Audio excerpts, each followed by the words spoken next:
তুই আমার একদমই কাছে আসার চেষ্টা করবি না, তাহলে তোর কিন্তু ভালো হবে না, এই বলে দিলাম। ম্যাম, আমি তো আপনাকে ইসলামিক শরীয়ত অনুযায়ী বিয়ে করেছি। আমি আপনার কাছে না আসলে তাহলে কি অন্য বেডারে আসবে? অন্য বেটারা আসতে যাবে কেন? তুই আমার অনেক জুনিয়র আর আমার স্কুলে লেখাপড়া করিস। এই সম্পর্কটা যদি কেউ জানতে পারে তাহলে আমার মান সম্মান কোথায় যাবে একবারও বুঝতে পেরেছিস তুই? ঠিক আছে, আপনি যদি আমাদের সম্পর্কটা মানতে না পারবেন তাহলে সবার সামনে আমাকে বিয়ে করলেন কেন? আসলে তখন আমার মাথা ঠিক ছিল না, কি দিয়ে কি করব বুঝতে পারিনি। আমি সরি, আর কিছুদিন পর তোকে আমার কাছ থেকে মুক্ত করে দেব। মানে? মানে হলো কিছুদিন গেলে আমি তোকে ডিভোর্স দিয়ে দিব। তুই এতদিন আমার বাসায় থাকতে পারবি, সমস্যা নেই। কিন্তু হ্যাঁ, কলেজের কেউ জানি বুঝতে না পারে আমাদের সম্পর্কটা। নেহার কথা এতক্ষণে মাটির দিকে তাকিয়ে শুনছিল স্বাধীন। হঠাৎ নেহার দিকে তাকাতেই তার গা ঘেমে একাকার হয়ে যায়। নেহার গায়ে জড়ানো একটা লাল বেনারসি শাড়ি, কোমরটা দেখা যাচ্ছে ডিম লাইটের হালকা আলোতে, মুখে এক অন্য রকম মায়া। স্বাধীন একা অন্য ঘরের মধ্যে যেতে লাগে। নেহা স্বাধীনকে আরো অনেক কথা বলতে লাগে, কিন্তু সেইগুলো কিছুই শুনতে পায় না সে। নেহাকে নিয়ে এক অন্য কল্পনা রাজ্যে পাড়ি জমিয়েছে স্বাধীন। অন্যদিকে নেহা স্বাধীনকে তার কোমরের দিকে ঢ্যাপ ঢ্যাপ করে তাকিয়ে থাকতে দেখে রেগে যায়। স্বাধীনের গালে ঠাস ঠাস করে দুইটা থাপ্পড় লাগিয়ে দেয়। স্বাধীনের ঘোর ভেঙে যায়। বড় বড় চোখে ছলছল দৃষ্টিতে নেহার দিকে তাকিয়ে বলে, থাপ্পড় মারলেন কেন ম্যাম আমাকে? তোকে থাপ্পড় মারবো না জামাই আদর করবো? হ্যাঁ, আমার কোমরের দিকে ওরকম ভাবে তাকিয়ে আছিস কেন? তোকে না বললাম আমার কাছ থেকে তুই কোনো অধিকার চাইবি না? আর কি লুচ্চা তুই রে, ম্যামের দিকে অমন করে তাকাস। আমি লুচ্চামির কি করলাম ম্যাম? আমি তো আপনার কোমরের দিকে তাকিয়ে হারিয়ে গিয়েছিলাম। স্বাধীনের মুখ দিয়ে আচমকায় কথাটা বেরিয়ে যায়। নিজের জিভেতে নিজেই কামড় দিয়ে অন্যদিকে নেহার আগে শুধু ফুটেছে। কুত্তার বাচ্চা, তুই আমার দিকে তাকিয়ে থাকিস আবার আমাকে বাজে কমেন্ট করিস। যা রুম থেকে এক্ষুনি বের হবি। আর তোকে যেন আমার রুমে না দেখি। ওইরকম ভাবে তাকিয়ে আছিস, না জানি কখনো আমার উপর আবার আক্রমণ করিস। নেহার থাপ্পড় খেয়ে আর নেহার কথাগুলো শুনে স্বাধীন রেগে যায়। নিজের রাগকে আর কন্ট্রোল করতে না পেরে ধীরে ধীরে গতিতে নেহার দিকে এগিয়ে যেতে লাগে। অন্যদিকে নেহা স্বাধীন থেকে দিকে এগিয়ে আসতে দেখে ভয় পেয়ে যায়। না জানি এখন কি করবে ছেলেটা। দেখ, একদমই ভালো হবে না বলে দিচ্ছি। তুই আমার দিকে আর এক পাও যদি এগিয়ে আসিস তাহলে তোর একদিন কি আমার একদিন। আপনি আমার বিয়ে করা বউ ম্যাম, আমার সম্পূর্ণ অধিকার আছে আপনার উপর। আর কি বললেন আমি লুচ্চা, তাই না? ওয়েট, দেখাচ্ছি লুচ্চা কাকে বলে আর লুচ্চারা কি কি করতে পারে। দেখ, একদমই ভালো হবে না বলে দিচ্ছি। আমার রাগ উঠাস না কিন্তু, তাহলে কিন্তু তোকে এই বাড়িতে আর এক মুহূর্ত রাখবো না, বের করে দেব। তখন রাস্তায় রাস্তায় ঘুরে ঘুরে খাবি। নেহার কথায় স্বাধীনের কোনো হেলদোলি নেই। স্বাধীন অনবরত নেহার দিকে এগিয়েই যাচ্ছে। পিছু করতে করতে দেওয়ালের সঙ্গে পিঠ ঠেকে যায়। এই পাশ ওই পাশ দিয়ে কিছু খোঁজার চেষ্টা করে, কিন্তু কিছু আছে নাকি কিছুই খুঁজে পায় না। শেষমেশে স্বাধীন নেহাকে শক্ত করে দেওয়ালের সঙ্গে জড়িয়ে ধরে আর অনবরত নেহার ঘাড়ে কপালে কিস করতে লাগে। স্বাধীনের প্রত্যেকটা কিসেই নেহা কি পড়তে লাগে অন্য এক অন্য রকম ভালো লাগা কাজ করে তার, কিন্তু স্বাধীনকে বুঝতে দেয় না। অনবরত স্বাধীনের হাত থেকে সে ছোটার চেষ্টা করে, কিন্তু স্বাধীন তো নাছোড়বান্দা। দেখ স্বাধীন, একদমই ভালো হচ্ছে না কিন্তু, তোকে কিন্তু এর জন্য পস্তাতে হবে বলে দিলাম। কিন্তু স্বাধীন নেহার কথায় কোনো কর্ণপাতই দেয় না। এক এক করে নেহার শরীর থেকে শাড়ি খুলতে লাগে। নেহা নিজেকে সামলাতে না পেরে স্বাধীনের প্রত্যেকটা সারাতে রেসপন্স করতে লাগে। তারপর স্বাধীন নেহাকে খাটে ফেলে দেয়, তারপর ওর শরীরের উপরে উঠে বসে। তারপর দুইজনে হারিয়ে যায় ভালোবাসার এক অতল গভীরে। প্রায় 2 ঘন্টা পর নেহার বুকের উপরে শুয়ে থাকে স্বাধীন। অনবরত ঘন ঘন নিঃশ্বাস ফেলছে দুজনে। শরীরে বিন্দুমাত্র কাপড় নেই, যেন একটি দেহ দুইটি আত্মা দুজনের একাকার। মাথার উপরে ফ্যান চলছে। নেহা ওইদিকে তাকিয়ে থেকে কিছুদিন আগে ঘটে যাওয়া কথাগুলো ভাবছে। ফ্ল্যাশব্যাক। নেহা কলেজ থেকে আসে, তার বাবা মা অনেকগুলো ছবি নিয়ে দেখছে তার মায়ের সঙ্গে। নেহাকে দেখতে পেয়েই নেহার বাবা নেহাকে উদ্দেশ্য করে বলে, মা এখানে বস, তোর বিয়ের জন্য অনেকগুলো ছেলে ঠিক করেছি, ছবিগুলো দেখে বল কোনটা তোর পছন্দ। বাবা মা, তোমাদের আমি তো বলেছি একবার আমি বিয়ে করব না, আর বিয়ে যদি করিও তাহলে তোমাদেরকে ছেড়ে আমি থাকতে পারবো না। আমি ভালো করে জানি তোমাদের ছাড়া কেউ, তোমরা বিদ্রোহ হয়ে গেলে কে দেখাশোনা করবে। আমি বিয়ে করব না, একবার বলেছি, 1000 বার বলে যাব। দেখ মা, না করিস না। মেয়ে হয়ে জন্ম নিয়েছিস, শ্বশুর বাড়িতে যেতে হবে নাকি?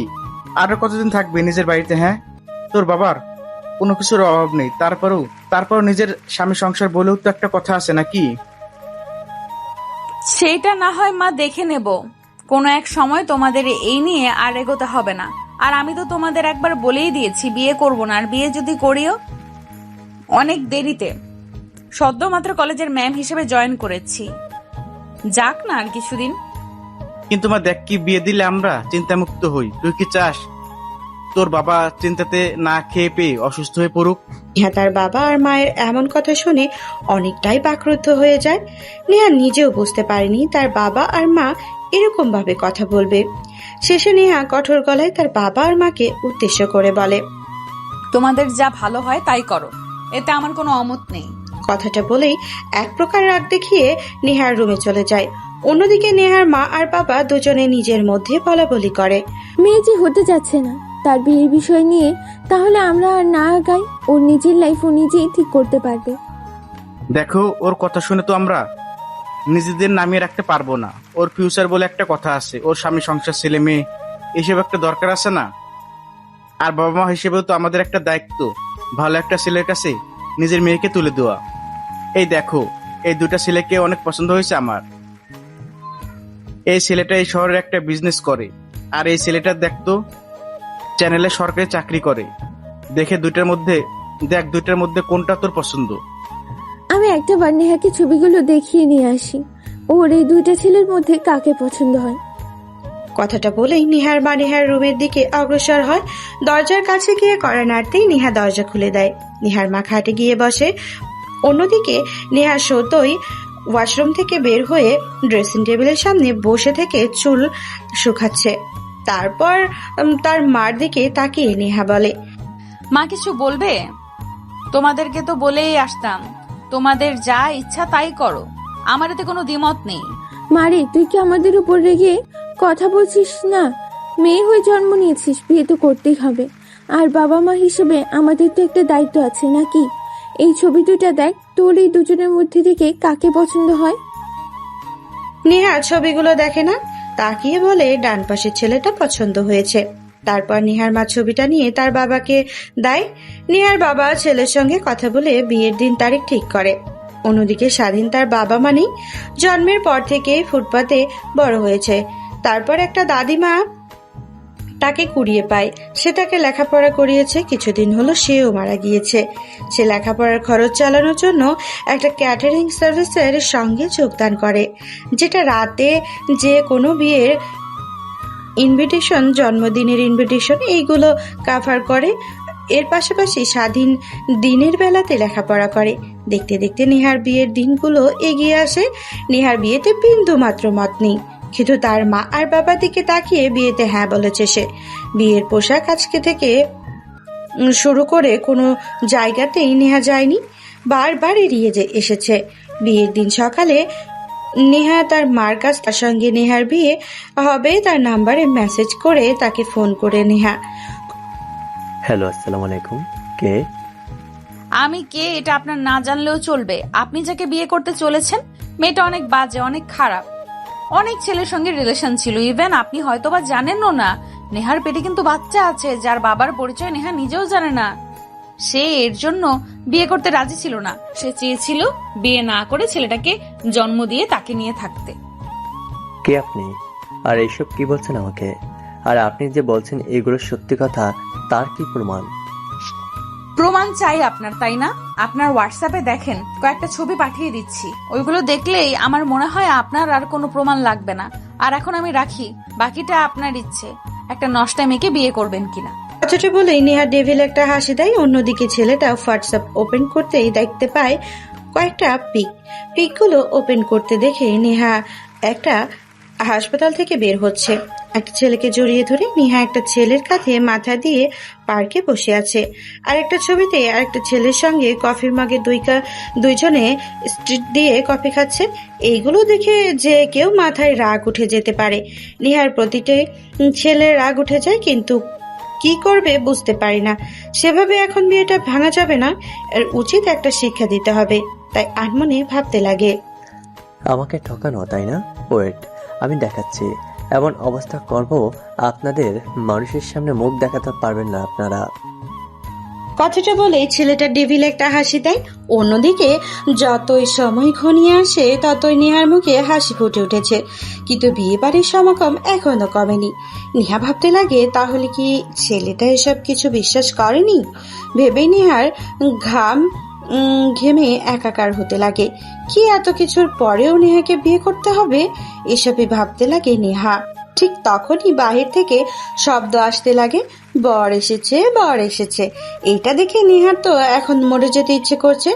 জানালার কাছে গিয়ে দেখে বরের গাড়ি এসেছে। নেহা কান্না করতে লাগে। এত কিছু করার পরেও একটা ছেলে কিভাবে বিয়ে করতে রাজি হয়? কিন্তু কি আর করার, এখন বাবা মায়ের মুখের উপরে নাও বলতে পারবে না। দেখতে দেখতে বড়রা এসে খাওয়া দাওয়া শেষ করে কাজের কাছে নিয়ে যায় নেহাকে। বিয়ে পড়াতে যাবে, ঠিক তখনই বর অর্থাৎ ছেলেটা দাঁড় হয়ে যায়।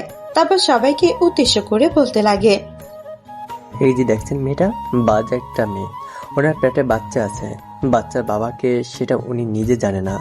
আর এই যে আঙ্কেল, আপনি কি ভেবেছিলেন আপনার নষ্ট মেয়েকে আমার সঙ্গে জড়িয়ে দেবেন আর আমি হাসি হাসি মেনে নেব? তা কখনই না। আপনার নষ্ট মেয়েকে আপনি কোথায় বিয়ে দেবেন তার জানি না, কিন্তু আমি বিয়ে করছি না। আসি। ছেলেটা বলেই ছেলেটা বর আসন থেকে উঠে যায়। নেহা এতক্ষণে কান্না করছিল, হঠাৎ কথাগুলো শুনে হাসি রেখা ফুটে ওঠে সকলের সামনে। ইয়াহু একটা চিৎকার দেয়।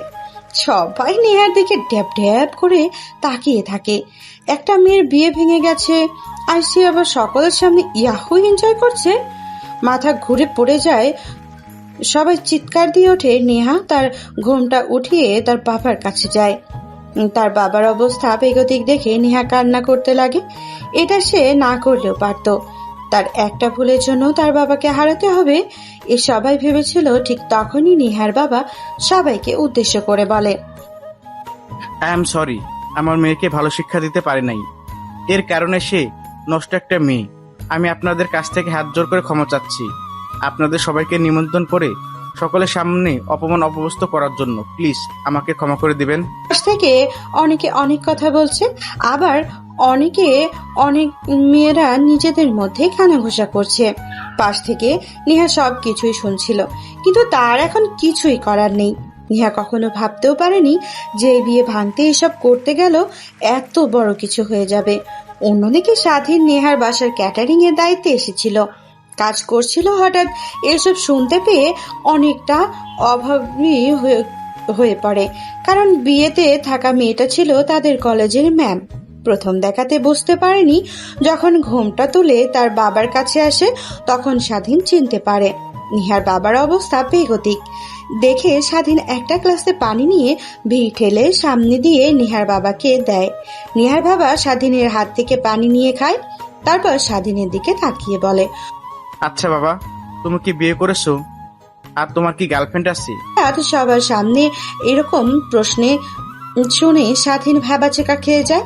কি বলবে বুঝতে পারছে না, নিজেকে সামলে নিয়ে বলে, না আঙ্কেল, আমি বিয়ে করিনি, আর আমার গার্লফ্রেন্ডও নেই। এরকম অনাথ ছেলেকে কখনো কেউ ভালোবাসতে পারে নাকি? আবার যে কিনা নিজের খরচ নিজেই বহন করতে পারে না। কি বলছো বাবা? স্বাধীন একটু বাক্যে কাঁদো কাঁদো কণ্ঠস্বরে শুরু করে, শেষ পর্যন্ত নিহার বাবাকে বলে। এটা শুনে নিহার বাবা অনেকটা খুশি হয়। তারপর স্বাধীনকে উদ্দেশ্য করে বলে, দেখো বাবা, তোমার লেখাপড়া খরচ ক্লাস আমার বড় বড় কোম্পানি আছে, তাদের দায়িত্ব তোমাকে দেব, বিনিময়ে তোমাকে আমার মেয়েকে বিয়ে করতে হবে। স্বাধীন কথাটা শুনে অনেকটাই অবাক হয়, কারণ মেঘ না চাইতেই জল। কিন্তু নিমেষেই মেয়েটার অর্থাৎ নেহার কথাগুলো তার কানে ভাসতে লাগে। অনেক খারাপ, তার পেটে বাচ্চা আছে। স্বাধীন সেই কথাগুলোকে কর্ণপাত না দিয়ে আনমনে ভাবতে লাগে। উনি তো আমাদের কলেজের ম্যাম। আমি যতটুকু দেখেছি অনেক ভালো, কিন্তু তার নামে এসব মিথ্যা অপবাদ ছড়ালো। আবার হইতেও পারে, মানুষের চেহারা দেখে তো আর মানুষের চরিত্র নির্ধারণ করা যায় না। আচ্ছা, না হয় বাদই দিলাম, আমার নিজের লাইফটা তো পরিবর্তন করতে পারবো, এটাই অনেক কিছু। অনেকে তো ধর্ষিতা ডিভোর্সি মেয়ে বিয়ে করেন, আমি নাই তো বাচ্চা সহ মেয়েকে বিয়ে করলাম। এটা না হয় এখন নতুন ইতিহাস হয়ে থাকলো। স্বাধীন এইসব কথা চিন্তা করে হ্যাঁ বলে দেয়। তারপর নিহার বাবা সবাইকে উদ্দেশ্য করে বলে, ভাই সাহেব, যারা এসেছেন প্লিজ খাওয়া দাওয়া করে যাবেন। আর আমার মেয়ের বিয়ে হবে আজকে এই মুহূর্তেই। তারপর নেহা স্বাধীনের দিকে তাকিয়ে সে চিনতে পারে না, ভাবতে লাগে কোথায় যেন দেখেছি, কিন্তু মনে করতে পারে না। তারপর নেহার বাবা স্বাধীনের হাতে একটা রুমি নিয়ে যায়, তারপরে একটা প্যাকেট দিয়ে বলে, বাবা এখানে শেরওয়ানি আছে, এগুলো পরে বাইরে আসো। কথাটা বলে নিহার বাবা চলে যায়। স্বাধীন প্যাকেটটা খুলে দেখে শেরওয়ানি, পায়জামা, চাদর আর ক্যাটারিং এর ড্রেসটা খুলে ফেলে। তারপর শেরওয়ানি আর পাঞ্জাবি পরে রুমের বাইরে আসে।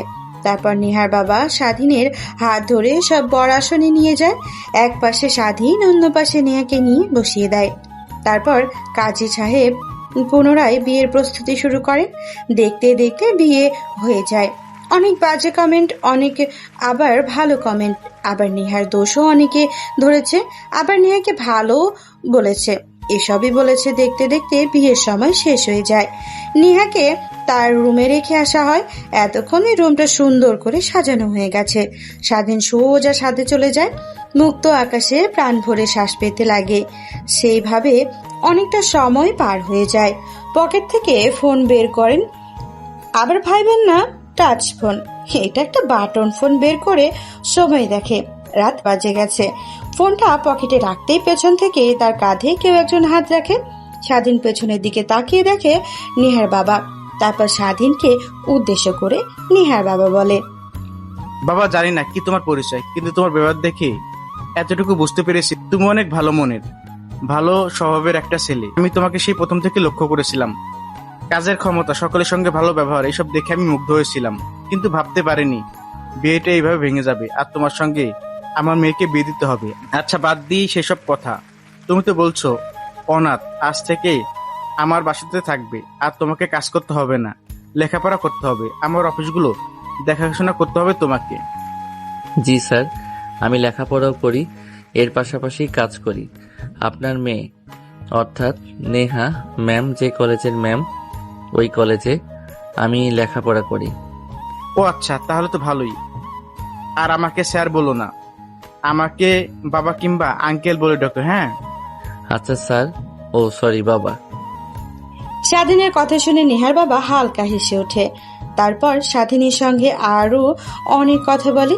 দেখতে দেখতে প্রায় 12টা বেজে যায়। তারপর নেহার বাবা স্বাধীনকে উদ্দেশ্য করে বলে, যাও বাবা, রুমে যাও, আর কতক্ষণ বাইরে থাকবে?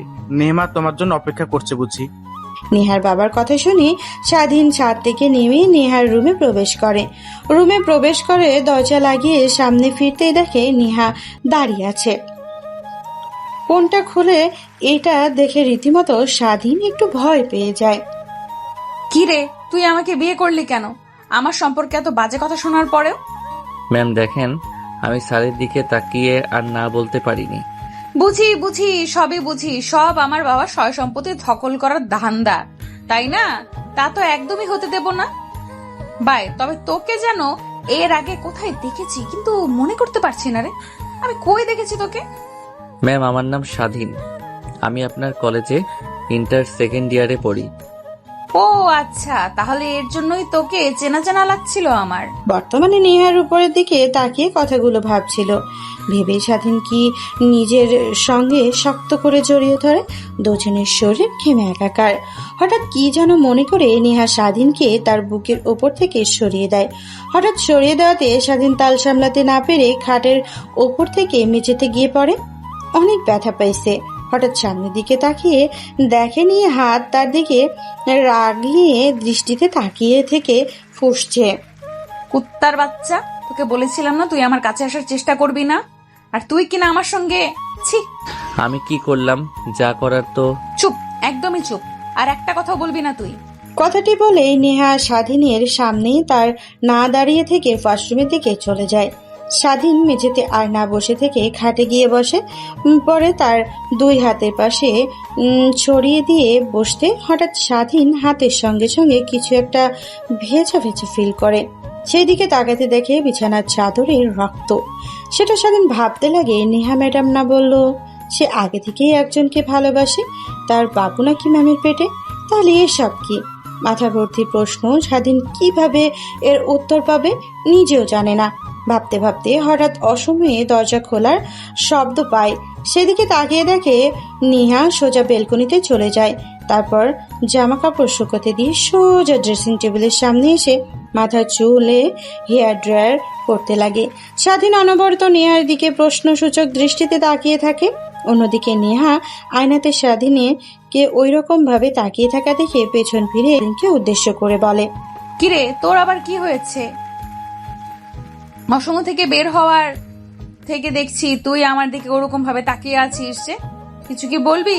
হঠাৎ নেহার মধুর কণ্ঠ শুনে স্বাধীন একটু ভরকে ওঠে। এ যেন এক অন্যরকম নেহাকে দেখছে সে। নিজেকে সামনে নিয়ে হঠাৎ নেহাকে উদ্দেশ্য করে বলে, আচ্ছা ম্যাম, আপনি তো বললেন আপনার একটা বয়ফ্রেন্ড আছে, তার বেবি আপনার পেটে, তাহলে আপনি ভার্জিন থাকেন কি করে? স্বাধীন এরকম প্রশ্ন শুনে নেহা রেগে যায়। রাগে যেন তার শরীর থেকে আগুন বের হচ্ছিল। স্বাধীন সেটা দেখে একটু ভয় পেয়ে সোজা ওয়াশরুমে চলে গিয়ে দরজা লাগিয়ে দেয়। স্বাধীনকে বাচ্চামোপনা করতে দেখে নেহা নিজের অজান্তেই হেসে দেয়। তার এই হাসির কারণ নেহা নিজেই জানে না। 1 ঘন্টা পর ওয়াশরুম থেকে উকিঝুঁকি মারতে লাগে স্বাধীন। অন্যদিকে নেহা বেডে শুয়ে থাকে, ফোন চাপছিল। হঠাৎ ওয়াশরুমের দিকে নজর যেতেই স্বাধীনকে উকিঝুঁকি মারতে দেখে নেহা বলে, কিরে তোর আবার কি হলো? ওয়াশরুম থেকে বের হচ্ছিস না, আবার ওয়াশরুমের দরজা দিয়ে মাথা বের করে উকি ঝুঁকি মারছিস, তোর মতলব কি? চোরের মতো করছিস কেন? আসলে ম্যাম, আপনার রাগ দেখে তো হঠাৎ করে অসময়ে চলে এসেছি, সঙ্গে কিছু নিয়ে আসিনি। আর এই বাসে তো আমার কোনো জামা কাপড় নেই, তাই ভেজা শরীর নিয়ে দাঁড়িয়ে আছি। কি করব বুঝতে পারছি না। ঠিক হয়েছে আমার সঙ্গে ফাজলামি করা, তাই না? এখন বোঝ হারে হারে শিক্ষা পা। নেহার কথা শুনে স্বাধীন ছলছল দৃষ্টিতে নেহাকে উদ্দেশ্য করে বলে, ম্যাম, এই ভোলা ভালা নাদান ছেলেটাকে ভেজা শরীর নিয়ে দাঁড় করাইয়া রাখলে যদি জ্বর আসে, তখন তো আপনাকেই দেখভাল করতে হবে। আমার বয়ে গেছে তোকে দেখবো, তোর জ্বর আসলেই কি আর না আসলেই কি। আচ্ছা ওয়েট, আমি তোকে আমার একটা টি শার্ট আর প্যান্ট দিয়েছি, ওইটা পরে বের হ। কি? আমি আপনার প্যান্ট আর টি শার্ট পরবো না? এটা কখনোই পারবো না। আমার বলার দরকার ছিল, বললাম, বাকিটা তোর ইচ্ছে। তুই এখন ভেজা শরীর নিয়ে রুমে থাকবি নাকি বাহিরে আসবি? আচ্ছা ম্যাম, তাহলে দিন। তারপর নেহা ফোনটা একপাশে রেখে ওয়ার্ড্রপ থেকে তার একটা টি শার্ট আর প্যান্ট বের করে দেয় স্বাধীনকে। স্বাধীন প্যান্ট, টি শার্ট আর গামছা দিয়ে দরজা লাগিয়ে দেয়। তারপর সে সকল পোশাক পরে বাইরে আসতেই নেহাকে স্বাধীনের দিকে তাকিয়ে অট্ট হাসিতে লুটিয়ে পড়ে। হাসতে হাসতে হামাগুড়ি খেতে লাগে। নেহা স্বাধীনের হাসি দেখে নিজের অজান্তেই স্বাধীনের মুখে হাসি রেখা টেনে ওঠে। সারা জীবন শুনে এসেছি ছেলের পোশাক মেয়েরা পরে, আজকে আবার তার উল্টোটা দেখছি, মেয়ের পোশাক ছেলে পরেছে। হেসে নিন ম্যাম, একদিন আমারও সময় আসবে, সেদিন আমিও দেখিয়ে দেব আমি কি করতে পারি। এইরকম দিন আমার কখনোই আসবে না, হাহা। নেহার কথায় আর কোনো উত্তর না দিয়ে সারাদিন ড্রেসিং টেবিলের কাছে যায়। তারপর গিয়ে হেয়ার ড্রায়ার করতে লাগে। হঠাৎ আয়নার দিকে তাকাতে দেখে নেহা তার দিকে ট্যাপ ট্যাপ করে তাকিয়ে আছে। এইটা দেখে স্বাধীন তার মুখে হাসি দেখা টেনে একটু বর্ষা দিন নেহাকে উদ্দেশ্য করে বলে পেছনে ফিরে, সরি ম্যাম, আসলে রাতে নিজের মাথা ঠিক ছিল না, তাই আপনার সঙ্গে জোর করে। আরে বাদ দে, আসলে আমার উচিত ছিল তোকে বাধা দেওয়া, কিন্তু আমিও তোকে বাধা দিইনি। দুজনে সমান হোক। আর শোন, যা হবার তা হয়ে গেছে, নেক্সট টাইম আমার আশেপাশে আসার চেষ্টা করবি না। যদি এক রুমে থাকতে চাস তাহলে ভালো, না থাকতে চাস তাহলে আরো ভালো। যদি থাকতে চাস তাহলে ওই যে দেখছিস না সোফা, ওইখানে গিয়ে ঘুমাতে হবে, রাতে আমার আশেপাশে আসা যাবে না। ঠিক আছে ম্যাম, তা বুঝতে পারলাম। আর একটা কথা, আপনি কিছু মনে করবেন না তো? বল, বাট রাগ ওঠার কথা বললে তো মাথায় রাগ উঠে যাবে। তাহলে আর না বলি। নেহা বুড়ো পুচকে তাকিয়ে স্বাধীনকে উদ্দেশ্য করে বলে। আরে সমস্যা হবে না, তুই বল। আচ্ছা ম্যাম, আমার যতটুকু মনে হলো, আমি যেহেতু একজন সায়েন্সের স্টুডেন্ট, তাহলে যা বুঝতে পেরেছি আপনি আমার সঙ্গে সর্বপ্রথম মেলামেশা করেছেন। তাহলে লোকের সমাজে যে আপনার নামে মিথ্যা দুর্নাম ছড়াচ্ছে, আপনার পেটে নাকি বাচ্চা, আপনি অনেকের সঙ্গে বেডে শুয়েছেন, তাহলে কি এগুলো সব মিথ্যা? স্বাধীনের এরকম প্রশ্ন শুনে রাগ মাথায় উঠে যায়, কিন্তু নিমেষে নিজের রাগকে দমিয়ে মনে মনে ভাবে আসলেই তো এসব স্বাধীনের জানা উচিত ছিল। তাই বলে, এখন আমি যদি তোকে বলি বাহিরে যে আমার নামে দুর্নাম ছড়াচ্ছে সেটা আমি ছড়িয়েছি, তাহলে তুই কি বিশ্বাস করবি? না ম্যাম, বিশ্বাস করতে যাব কেন? আপনি আমার নামে কিসের জন্য মিথ্যা অপবাদ ছড়াতে যাবেন, যেটাতে আপনার চরিত্র, আপনার ফ্যামিলি, আপনার মা বাবার সম্মান নষ্ট হবে? হ্যাঁ, কিন্তু আমি লোক সমাজে আমার নামে মিথ্যা কথা ছড়িয়েছি যেন বিয়েটা না হয়। আসলে আমি বিয়ে করতে চাইনি। আমার মা বাবা কেউ নেই এই পৃথিবীতে আমি ছাড়া। আমি যদি অন্য ঘরে চলে যাই তাহলে আমার মা বাবাকে কে দেখবে, ভাবতে পারছিস? তাই ভেবেছি কখনো বিয়ে করব না। বিয়ে করলেও অনেক দেরিতে, মা বাবা মরে যাওয়ার পর। কিন্তু আমার মা বাবা তো আমারে কিছুই চায় না। শেষমেশ বিয়ে ঠিক করে তারপরে ধীরে ধীরে যখন বিয়ের সময় ঘনিয়ে আসে, বিয়ের আগের দিন আমি ছেলেটাকে ফোন করে মিথ্যা কথা বলি, আমার নামে মিথ্যা অপবাদ দেই, অন্য আরেকটি নাম্বার দেই। ছেলেটা বিশ্বাস করেন, কিন্তু এইভাবে যে বিয়েতে এসে এরকম তুলকালাম কাণ্ড ঘটবে তা তো কখনো ভাবতেও পারিনি। আর তোর মতো একটা পিচি ছেলের সঙ্গে আমার বিয়ে হবে এটা তো কখনো কল্পনাতেও ভাবিনি। আসলে সরি ম্যাম, আমার আপনার বাবার কথা শুনে বিয়েতে রাজি হওয়া আসলে উচিত হয়নি। আরে সরি কেন বলছিস? তুই যা করেছিস ঠিকই করেছিস। ওখানে যদি তুই না হয়ে অন্য কোনো ছেলে থাকতো তাহলে হয়তো বা মুখের সামনে না বলে দিত, কিন্তু তুই অনেক ভালো। তুই চাচ্ছিলি না আমার বাবার কোনো ক্ষতি হোক, তাই তখন তুই বিয়েতে রাজি হয়ে গেছিস। আচ্ছা বাদ দে এসব কথা, তুই তো এতিম তাই না? তোর এই পৃথিবীতে কেউ নেই। হঠাৎ নেহার এমন প্রশ্নে স্বাধীন বা ক্রুদ্ধ হয়ে যায়। কান্না মিশ্রিত কণ্ঠে নেহাকে উদ্দেশ্য করে বলে, হ্যাঁ ম্যাম, আমার এই পৃথিবীতে কেউ নেই। জন্মের পর থেকে আমি রাস্তায় বড় হয়েছি। হঠাৎ একটা দাদিমার সঙ্গে দেখা হয়, তিনি আমাকে লালন পালন করত, বাসায় বাসায় কাজ করে, কিন্তু কয়েক মাস আগে সেও মারা গেছে।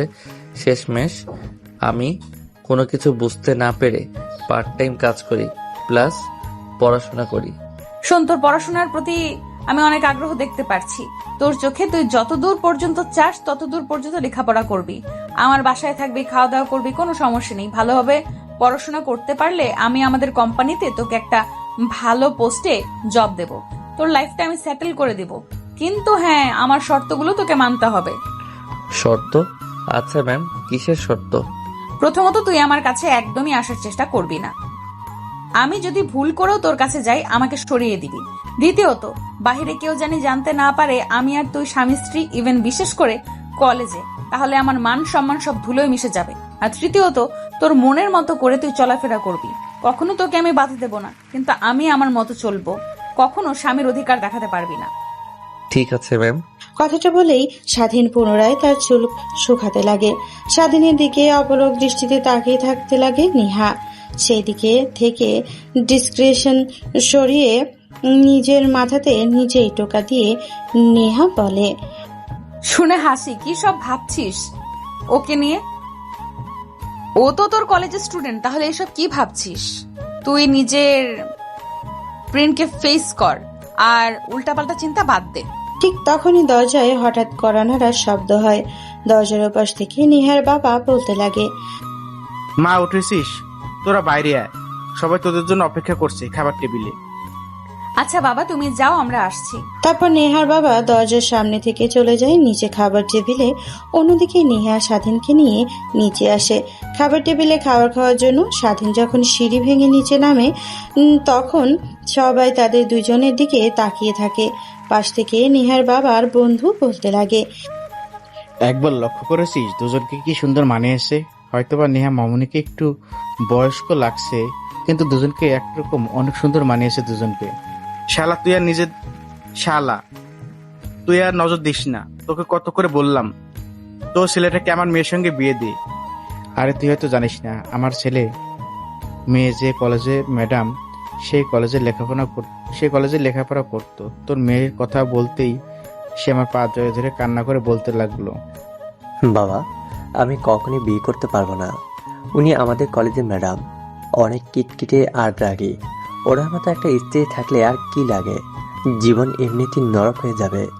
তুমি আমাকে নিজের হাতে গলা চেপে ধরে মেরে ফেলো, তারপরও ওনার মতো মেয়ের সঙ্গে আমাকে বিয়ে দিও না। তারপর আমি আমার ছেলের কথায় কোনো রেসপন্স করি না, জোর করে বিয়ে দিতে চাই। কথাটা বলতে দুদিন পরে তো অন্য আরেকটা মেয়ে নিয়ে পালালো। হারামজাদা এখনো বাসায় আসেনি। শুনলাম কলেজ করে দুজনে একসাথে বাসায় আসে না। আমি আর কি করব? বাবা হয়ে ওর অ্যাকাউন্টে প্রত্যেক মাসে টাকা পাঠিয়ে দেই, ও আর ওর স্ত্রী যেন ভালোভাবে চলতে পারে। নেহার বাবা আর নেহার বাবার বন্ধু দুজনে নিজেদের মধ্যে কথোপকথন করছিল। ঠিক তখনই বাবা আবার খাবার টেবিলে দুজনে একপাশে বসে। টেবিলের অপর দিকে থাকা নেহার চাচাতো বোনেরা স্বাধীনের দিকে তাকিয়ে বলতে লাগে, দুলা ভাই, রাতে বুঝি সিনিয়র বইয়ের অনেক প্যারা পাইছেন, তাই না? গালে লিপস্টিক দিয়ে ভরে আছেন। স্বাধীন নেহা চাচাতো বোনের কথাটা শুনেই নিজের গালে হাত দিয়ে দেখতে লাগে। অপরদিকে থাকা নেহা চাচাতো বোনেরা স্বাধীনের এইরকম কর্মকাণ্ড দেখে হাসাহাসি করতে লাগে আর বলতে লাগে, দেখেছিস, আমার কথাটাই ঠিক। তাহলে সিনিয়র বউ আপনাকে রাতে অনেক আদর করেছে। ভেবেছিলাম আপুকে যে রাগী হয়ে থাকতে, ভেবেছিলাম তো আপনার খবর আছে, কিন্তু এইসব হয়ে গেল তা তো আমরা ভাবতেও পারিনি। অন্যদিকে নেহা স্বাধীনের এরকম বাচ্চামো দেখে না করতে নিজের অজান্তে মাথায় হাত দিয়ে মনে মনে বলতে লাগে, হায় রে কপাল, কি একটা ছেলের সঙ্গে বিয়ে দিয়ে দিল বাবা, বাচ্চা কোথাকার।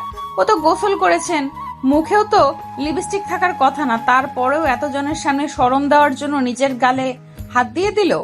অন্যদিকে নেহা চাচাতো বোনেরা বুঝে যায় স্বাধীনের গালে হাত দেওয়াতে যে তাদের মধ্যে রাতে কিছু না কিছু তো হয়েছেই। এর কারণেই হয়তোবা স্বাধীন লিপস্টিক দেখার জন্য গালে হাত দিয়েছিল। স্বাধীন আর মাথা তুলে তাকাতে পারছে না, নিচের দিকে তাকিয়ে আছে। অন্যদিকে নেহা চাচাতো বোনেরা স্বাধীনকে অনবরত বলেই চলেছে, আচ্ছা ভাইয়া, রাত কটা পর্যন্ত জেগেছিলেন? আচ্ছা, প্রথমে কে শুরু করেছিল, আপনি নাকি আপু? মনে হয় না তো আপু, আপনি শুরু করেছিলেন। স্বাধীন কিছুই বলছে না। অন্যদিকে নেহার রাগে বাঁধ ভেঙে যায়।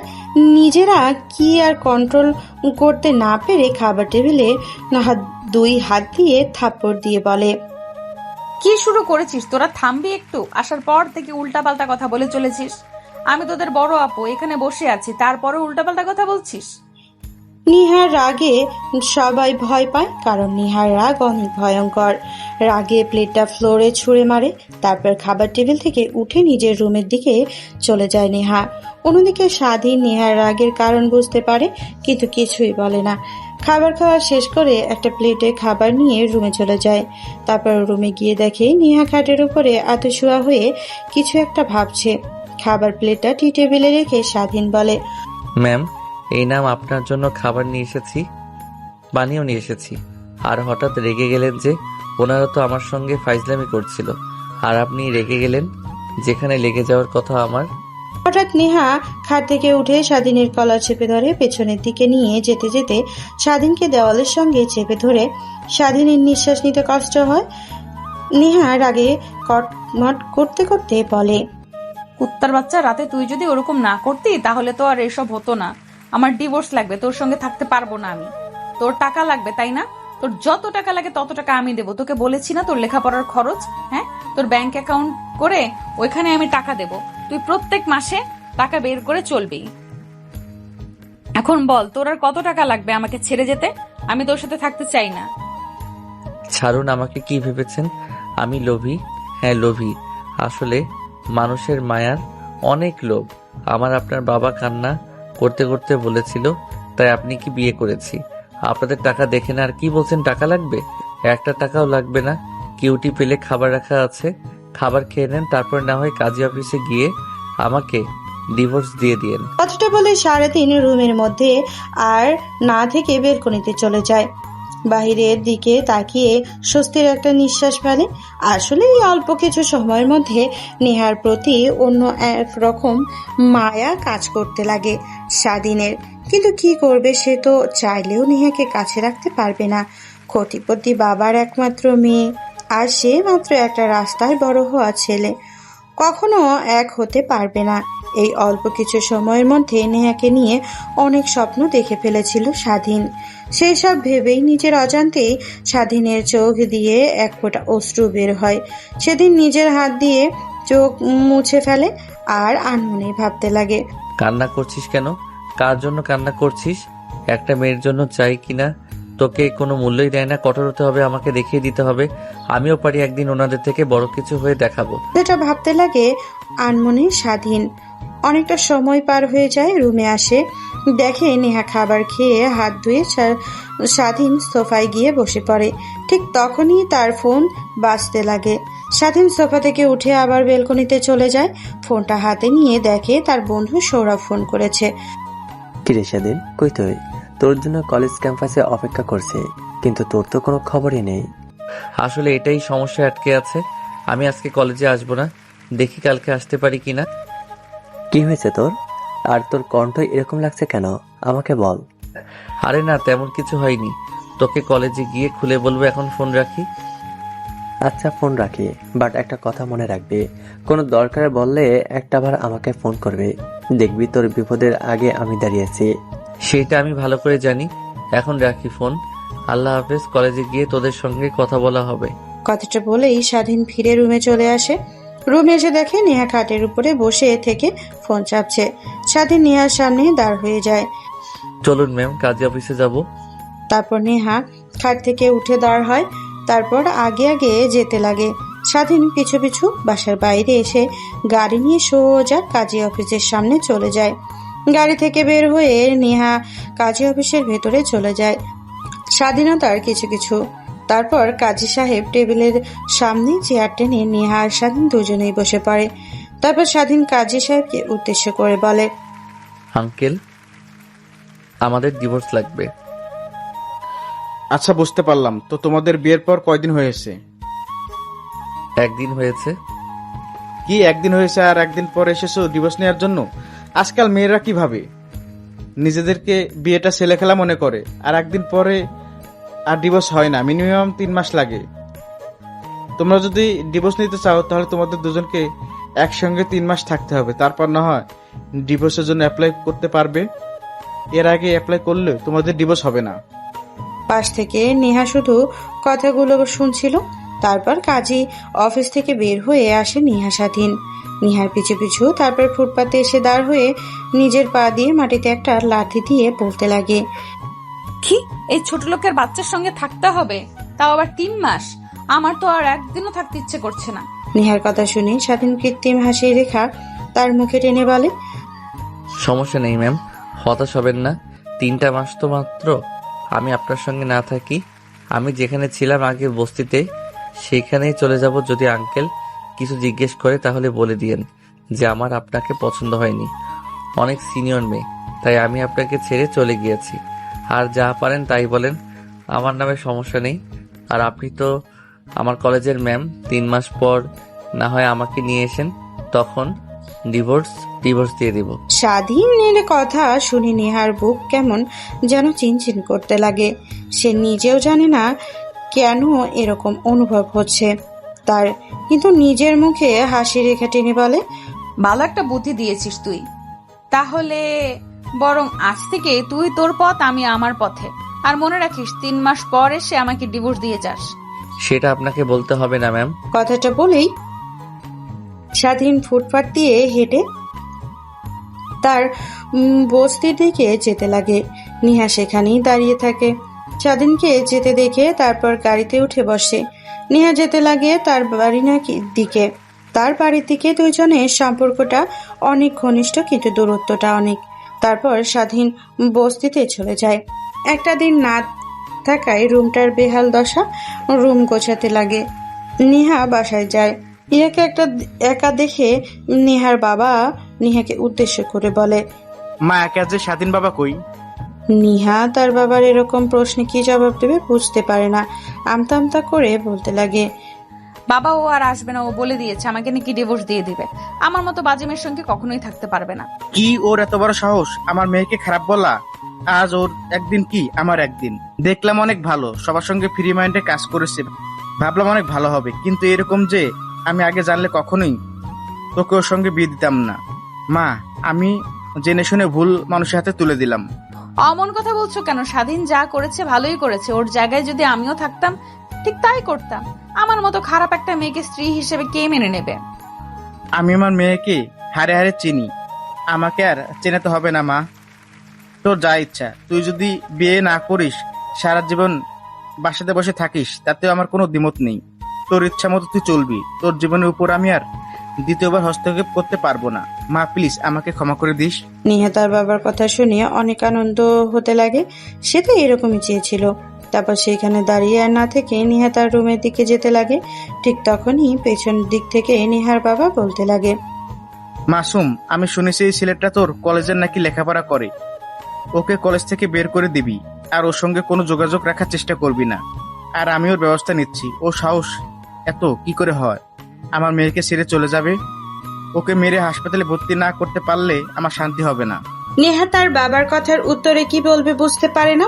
পেছনের দিকে নেহা তার বাবার দিকে ফিরে পুনরায় রুমের ভিতরে ঢুকে যায়। দরজা লাগিয়ে দিয়ে নিজের অজান্তে নেহা নাচতে লাগে। নিমিষে কিছু একটা চিন্তা করে দিয়ে বসে পড়ে।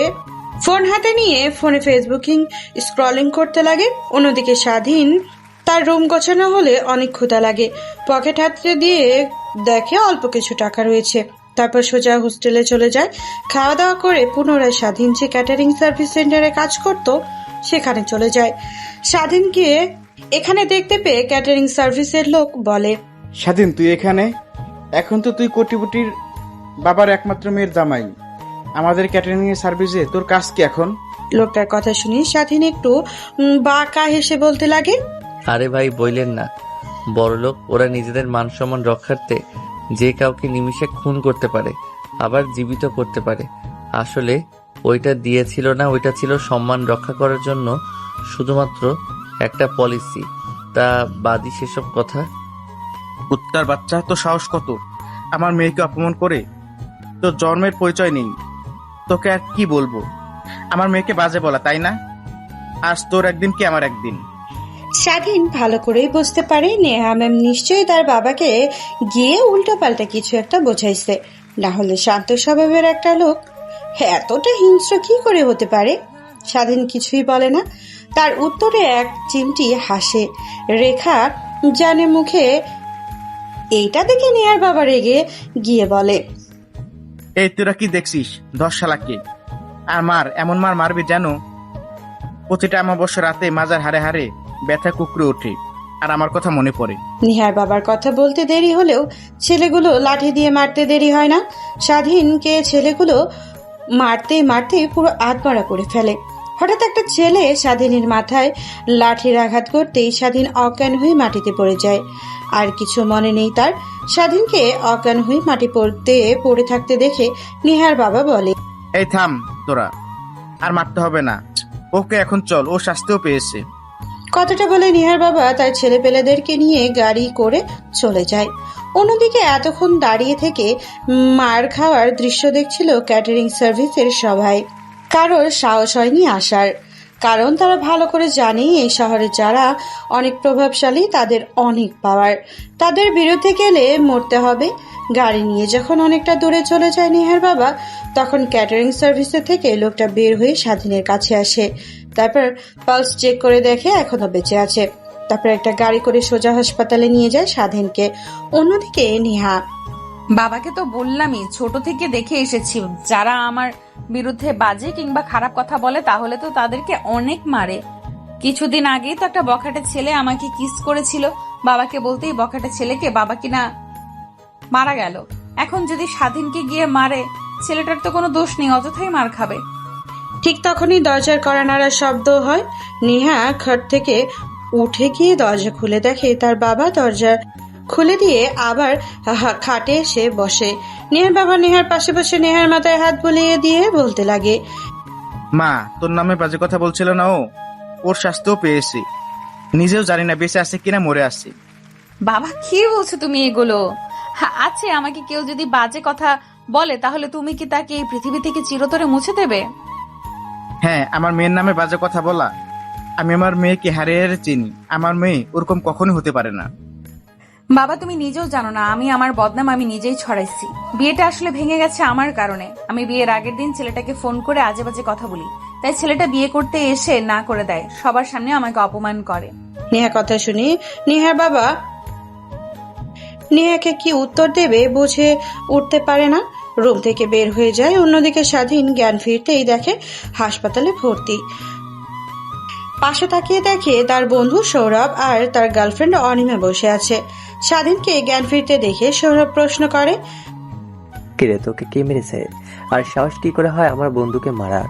ওর একদিন কি আমার একদিন, শুধু একটা বার বল। আরে বাদ দে, কেউ মারেনি। আমি আমার বাপের শাস্তি পেয়েছি। আসলে তখন আমার রাজি হওয়াটাই উচিত ছিল না। যদি রাজি না হতাম তাহলে আজ আমার এই ঋণ দেখতে হতো না। বাদ দে। আচ্ছা সত্যি করে বল তোর কি হয়েছে? তারপর সৌরভ স্বাধীনকে শুরু থেকে শেষ পর্যন্ত বলতে লাগে। সৌরভ কথা শুনে অনেকটা অবাক হয়, কিন্তু কিছু বলে না। সে চিনে ফেলছে কে। উনি তো আমাদের কলেজের ম্যাম, তাই না? হ্যাঁ, বাট তুই কি করে চিনিস? সেটা না হয় কিছুদিন পর এমনিতে জানতে পারবে। তা বাদ দিছে এই সকল কথা, একটা অতীত মনে করে মুছে ফেল। এখন কি রকম লাগছে তোর? হ্যাঁ, এখন অনেক ভালো লাগছে। বাসায় যাব, চলো। আরে বাসায় যেতে হবে? নাম কিছুদিন একটু রেস্ট নিয়ে তারপরে যাস। তোর মাথায় অনেক জোরে আঘাত লাগায় অনেক রক্ত বের হয়েছে। ডাক্তার বলেছে তাও সর্বনিম্ন 2-3 দিন থাকতে হবে। আমার আবার রক্ত? বাদ দে, চল। ডাক্তার এত তাদের ব্যবসার পুঁজি করানোর জন্য বলবেই। তারপর সৌরভ স্বাধীনকে অনেক করে বোঝানোর চেষ্টা করে, কিন্তু স্বাধীন কিছুই বোঝে না। হসপিটাল থেকে বের হয়ে আসে, হাতে ব্যান্ডেজ, মাথায় ব্যান্ডেজ। এই অবস্থায় ক্যাটারিং সার্ভিস সেন্টারে গিয়ে কাজও করতে পারবে না। তাই সৌরভের সঙ্গে একটা রেস্টুরেন্টে যায়, খাওয়া দাওয়া করে সারাদিন তার বস্তিতে চলে যায়। অন্যদিকে তাহলে স্বাধীনের নেহা ম্যামের সঙ্গে বিয়ে হয়েছিল, তাই না? তোমার যার সঙ্গে বিয়ে হওয়ার কথা ছিল উনিই তো?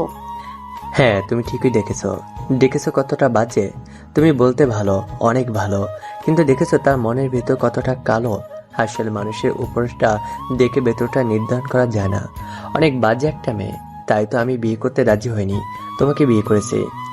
তারপর তারা দুইজন নিজেদের মধ্যে কথোপকথন করতে লাগে।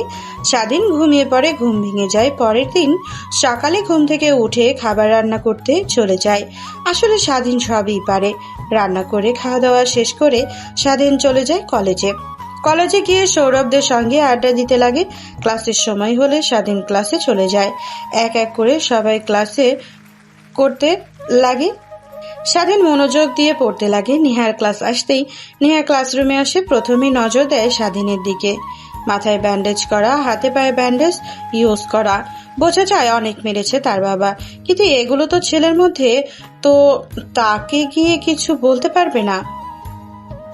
এক এক করে স্বাধীন সব কটা ক্লাস শেষ করে বাইরে পট গাছের নিচে বসে আড্ডা দিচ্ছিল।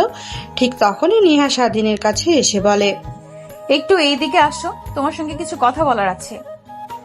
না ম্যাম, যা বলার এখানে বলেন। আমার বন্ধু আর কোথাও যাবে না। আবার যদি আপনার বাবাকে নিয়ে উল্টোপাল্টা কথা বলেন তখন তো আবার আমার বন্ধুকে মারবে। যা বলার এখানে বলেন। একটু এইদিকে আসো, তোমার সঙ্গে ইম্পর্টেন্ট কিছু কথা বলার আছে। তারপর স্বাধীন সেখান থেকে উঠে খানিকটা দূরে গিয়ে দাঁড়ায়। তার পিছু আসে নেহা। স্বাধীনকে উদ্দেশ্য করে বলে, আসলে আই এম সরি, আমি কখনো ভাবতেও পারিনি আমার এই মিথ্যা বলার কারণে তোমাকে আমার বাবা মারবে। সরি, আমাকে মাফ করে দিও। আরে না ম্যাম, সরি বলছেন কেন? আমরা তো মানুষই না, আমাদের আবার সরি বলতে হবে? আমি কিছু মনে করিনি, আপনি এখন আসতে পারেন। স্বাধীনের এরকম কথা শুনে নেহার বুকে চিনচিনে ব্যথা করতে লাগে। নিজের অজান্তেই একটু কিছু হারানোর অনুভব পাইছে। এইভাবে পেরিয়ে যায় অনেকটা দিন। দেখতে দেখতে কলেজের নবীনবরণও সব শুরু হয়ে যায়। সবাই যে যার মতো সাজুকুজু করে কলেজে এসেছে, কিন্তু স্বাধীন প্রত্যেক দিনের ন্যায় আজকেও এমন ভাবে এসেছে কলেজে। কিন্তু নেহা দিন দিন স্বাধীনের উপরে কেমন যেন দুর্বল হতে লাগে।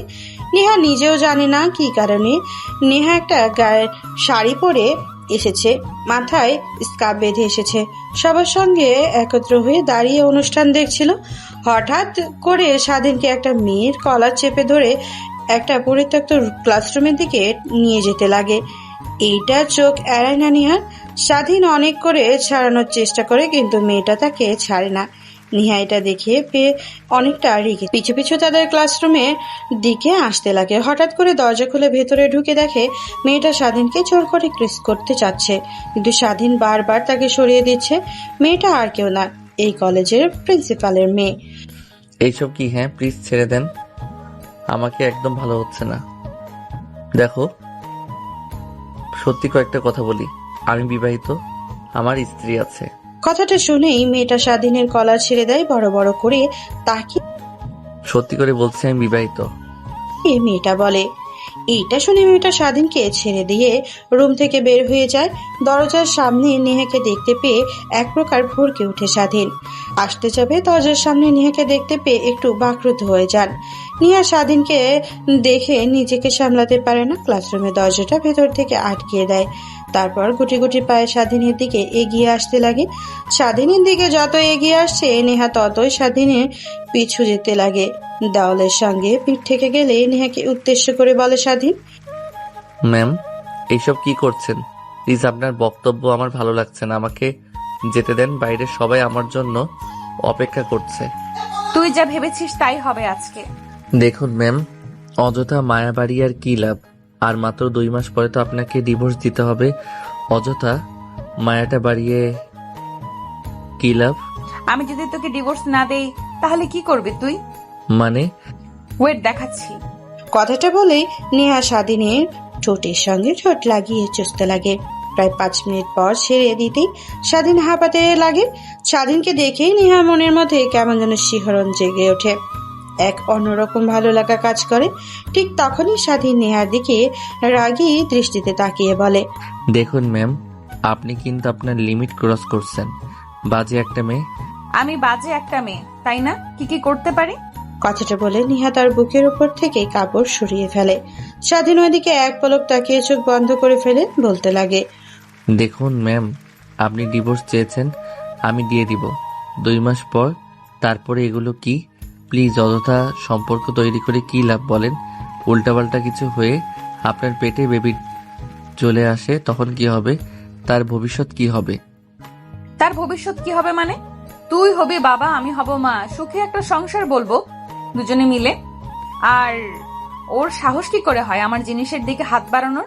আমার জিনিস তো আমি খাবো, অন্যজনের তো স্পর্শ করে দেখতে পারবে না। কথাটা বলে নেহা স্বাধীনকে নিয়ে একটা বেঞ্চের উপরে শুয়ে পড়ে।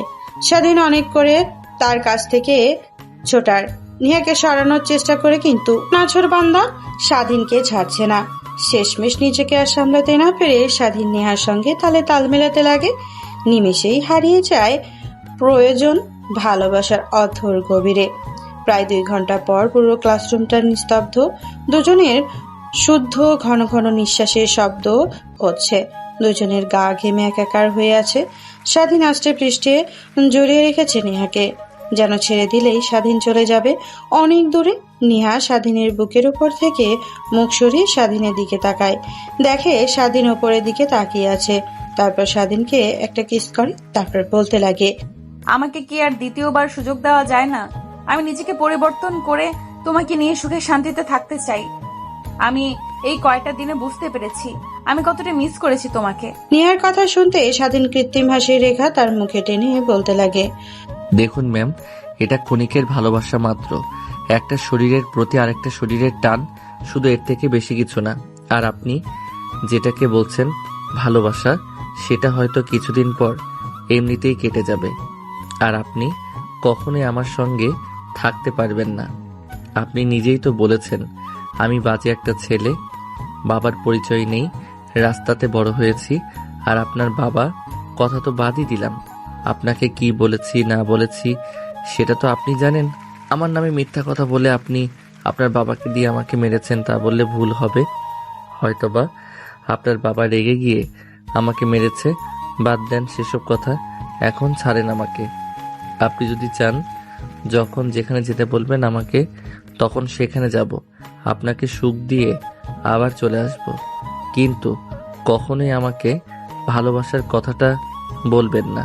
তার মানে তুমি আমাকে বোঝাতে চাচ্ছ যে আমি তোমার দেহকে ভালোবাসি, তোমাকে না? কথাটা বলে স্বাধীনের বুকের ওপর থেকে নেহা উঠে যায়। তারপর শাড়ি ঠিক করে ক্লাসরুম থেকে বের হয়ে যায়। অন্যদিকে সৌরভ স্বাধীনকে অনেকক্ষণ ধরে খুঁজছে, কিন্তু কোথাও পাচ্ছে না। হঠাৎ নেহাকে একটা পরিত্যক্ত ক্লাসরুম থেকে বের হতে দেখে যেতে খানিকটা অবাক হয়। সৌরভ সেই দিকে যায়, ক্লাসরুমে উকি মারতে দেখে স্বাধীন সেইখানে। তারপর সৌরভ স্বাধীনের কাছে গিয়ে বলে, কি হয়েছে তোর? এই পরিত্যক্ত রুম দাঁড়িয়েছিস আর নেহা ম্যামকে দেখলাম এই রুম থেকে চলে যেতে। কি হয়েছে বল? কিছুই হয়নি, চল। কথাটা বলে স্বাধীন রুম থেকে বের হয়ে যায়। তার পিছু পিছু সৌরভও চলে আসে। তারপর নবীন বরণ উৎসবের কাছে গিয়ে দেখতে লাগে সেইভাবে পড়ে যায় দিনটা রাতের বেলা। স্বাধীনতা তার রুমে গিয়ে খাটে শুয়ে পড়ে ভাবছিল। হঠাৎ করে ম্যামের কি হলো? সে এইসব কথা বলছে যে হয়তোবা এটা তার মহৎ না হয় আমার দেহের প্রতি তার লালসা, নাকি আসলেই সে আমাকে ভালোবাসতে শুরু করেছে। স্বাধীন এসবে ভাবছিল। অন্যদিকে নেহা তার বাবার সঙ্গে খাবার খাচ্ছিল। হঠাৎ তার বমি বমি অনুভব হয়। তারপরে দৌড়ে বেসিনের কাছে গিয়ে বমি করতে লাগে। এটা দেখে নেহার বাবা একটু চিন্তিত হয়ে পড়ে। তারপর নেহার কাছে গিয়ে মাথায় হাত বুলিয়ে দিতে দিতে বলে, মা, তোর কি হয়েছে? ঠিক আছিস তো? হ্যাঁ বাবা, ঠিক আছে। জানি না হঠাৎ করে কি হলো, বমি হতে শুরু করলো। ডাক্তারকে ফোন করব আসার জন্য? না বাবা, ফোন করতে হবে না। বেশ কিছুদিন হলো এরকম হচ্ছে। ভাবছি ডাক্তারের কাছে গিয়ে পরীক্ষা করে আসবো কলেজ থেকে আসার সময়। আচ্ছা মা। কথাটা বলে নেহার বাবা খাবার খেয়ে তার রুমে চলে যায়। কোন দিকে নেহার আর খাবার খেতে ইচ্ছে করে না। তার রুমে চলে যায়, ফোন বের করে বাচ্চাদের ভিডিও দেখতে লাগে। নিজের অজান্তেই কেন যেন এইগুলো দেখতে ভালো লাগছে। রাত যখন অনেকটা গভীর হয়ে যায়, নেহার চোখে কোনো ঘুম নেই। কেমন যেন টক খেতে ইচ্ছে করছে তার। তাই রুম থেকে বের হয়ে কিচেন রুমে চলে আসে। ফ্রিজ থেকে আচারের কৌটোটা বের করে খেতে লাগে। এদিকে নেহার বাবার অনেক পানি তৃষ্ণা পাওয়ায় নিচে আসে পানি খাবার জন্য। নেহাকে আচার খেতে দেখে তার সন্দেহটা আরো গাঢ় হয়। নেহার কাছে এসে বলতে লাগে, মা, ঠিক আছিস তো তুই? তোকে দেখে অনেকটা পরিবর্তন লাগছে। হ্যাঁ বাবা, ঠিক আছি। না জানি কি কারণে অনেক টক খেতে ইচ্ছে করছে, তাই খেলাম। থাকো, রুমে যাই, অনেক ঘুম পেয়েছে। কথাটা বলে কৌটাটা আটকে ফ্রিজে রেখে নেহা তার রুমে চলে যায়। অন্যদিকে নেহার বাবার মাথা ঘেমে একাকার হয়ে যেতে লাগে। সে যার চিন্তা করছে তা যদি সত্যি হয়, রাতটা পেরিয়ে যায়। সকালবেলা ফ্রেশ হয়ে কলেজে চলে যায় নেহা ক্লাস করানোর জন্য। এক এক করে সবার ক্লাস করাতে লাগে। স্বাধীন ক্লাসরুমে এগিয়ে ক্লাস করার ছিল। হঠাৎ নেহা মাথা ঘোরান দিয়ে মাটিতে অজ্ঞান হয়ে পড়ে যায়। সবাই তড়িঘড়ি করে কাছে আসে। মুখে পানি ছিটা দিতেও জ্ঞান ফিরে আসে না। এটা দেখে সবাই একটু অবাক হয়। স্বাধীন একটু বেশি হয়। তারপর নেহাকে পাজা কোলে তুলে স্বাধীন বাহিরে আসে। তারপর একটা সিএনজিতে করে সোজা হসপিটালে নিয়ে যায়। স্বাধীন অন্যদিকে সবাই দেখে তো অবাক হয়ে যায়। তারা নিজেদের মধ্যেই কানাঘুষা করতে লাগে। স্বাধীনটা ওভার রিয়াক্ট করলো কেন? হয়তো বা ম্যামের কারণেই এইসব ভাবছিল। কোনো দিকে স্বাধীন হসপিটালে নিয়ে গিয়ে তৈরি করে নেহাকে ডাক্তারের কাছে নিয়ে যায়। ডাক্তার নেহাকে দেখতে লাগে। কিছুক্ষণ পর ডাক্তার হাসিমকে স্বাধীনের কাছে এসে বলে, আগে বলুন আপনি পেশেন্টের কি হন? স্বাধীন বুঝতে পারে না কি বলবে, আমতা আমতা করে মুখে ফসকেই বলে ফেলে, আমি ওনার হাজবেন্ড। কি হয়েছে ওনার? ও জুনিয়র। আচ্ছা বাদ দাও সেসব কথা, খুশির খবর আছে। আগে মিষ্টি খেলাম, আপনি বাবা হতে চলেছেন। ডাক্তারের কথা শুনে স্বাধীনের মুখে হাসি রেখা ফুটে ওঠে। সে বাবা হচ্ছে। চিন্তার কোনো কারণ নেই, একটু পর বেডে শিফট করা হবে। আর এখানে কিছু ওষুধ লেখা আছে, ওষুধগুলো নিয়ে আসুন। তারপর নেহাকে বেডে শুয়ে রাখা হয়। সারাদিন গিয়ে নেহার পাশে চেয়ার টেনে বসে নেহার হাত শক্ত করে জড়িয়ে ধরে। ঠিক তখনই নেহার জ্ঞান ফিরে আসে। স্বাধীনকে দেখতে পেয়ে নেহা বলে, কি হয়েছে আমার? আর আমি এখানে কেন, হসপিটালে কেন? আমি তো ক্লাসরুমে ছিলাম। ম্যাম, আপনি মা হতে চলেছেন। মানে? তারপরেও স্বাধীন তার হাতে থাকা রিপোর্টগুলো নিহার দিকে এগিয়ে দেয়। রিপোর্টগুলো দেখে নিহা স্বাধীনকে শক্ত করে জড়িয়ে ধরে গালে কপালে কিস করে বলতে লাগে, এখন অন্তত আমাকে ছেড়ে চলে যেও না। আমাদের বাবুর কথা চিন্তা করে ওনার তো এখন বাবা দরকার। প্লিজ আমাকে ভুল বুঝে ছেড়ে যেও না। নিহার কথা শুনে স্বাধীনে হাসির রেখা তার মুখে টেনে বলে, কিছুদিন পর আপনাকে এমনি মেনে নিতাম ম্যাম, এখন তো আবার সারপ্রাইজ দিলেন আমাকে বাচ্চার বাবা, নিজে একটা বাচ্চা, এখন আবার বাচ্চার বাবা হব। কোন বাচ্চাকে সামলাবেন ম্যাম এখন? 2 বাচ্চাকে সামলাবো। কথাটা বলে নেহা স্বাধীনকে শক্ত করে তার সঙ্গে জড়িয়ে ধরে। আরো একটা ভালোবাসা পূর্ণতা পেল। না জানি রাইটারের জীবনে এরকম ভালোবাসা আদৌ আসবে কিনা। ধন্যবাদ সবাইকে আমাদের গল্পের সাথে থাকার জন্য।